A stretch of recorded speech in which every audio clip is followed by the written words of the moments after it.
Hello, কেমন আছো বন্ধুরা? সবাই ভালো থাকবেন, সুস্থ থাকবেন। সবাইকে আমার প্রণাম জানিয়ে আমার বক্তব্য শুরু করছি। আর তার আগে একটি কথা, সবাই আমার বক্তব্যটা ভালো লাগলে সাবস্ক্রাইব করে নিন ইউটিউব চ্যানেলে, যাতে আমরা এগিয়ে যেতে পারি এবং আপনাদের নতুন নতুন সাবধানতা ভিডিও বানিয়ে নিয়ে আসতে পারি।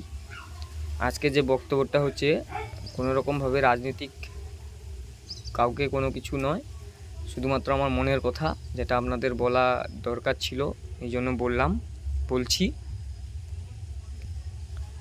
এই হচ্ছে কথাটা, হচ্ছে কি, যখন লক্ষ্মীর ভাণ্ডার মা বোনেদের যে লক্ষ্মীর ভাণ্ডার, জেঠিমাদের, ঠাকুমাদের যে সরকার থেকে লক্ষ্মী ভাণ্ডার যে দেওয়া হয়েছিল 500 টাকা করে, তখন প্রতি কেজি আলুর দাম ছিল 14 টাকা করে। আর কারেন্টের বিল আসতো সবার, গরমকালে 2টো করে ফ্যান চলে, বিল আসতো তখন 1,500 হাজারের মধ্যে। এখন যেহেতু 1000 টাকা করে লক্ষ্মী ভাণ্ডারে পাচ্ছ, এখন কারেন্টের বিল আসছে 3,000 করে। ইউনিটের দাম বেড়ে তোমার কাছ থেকে কীভাবে লুটে নিচ্ছে তোমরাই বুঝতে পারছো না। এখন প্রতি কেজি আলুর দাম 28 টাকা 26 টাকা করে। এবার তোমরাই ভাবো, তোমাদেরকে কি দিচ্ছে মাসে, আর তোমাদের কাছ থেকে কী নিচ্ছে সরকার। এটা কোনোভাবে বিজেপি, তৃণমূল সমর্থক এসব কিছু নয়।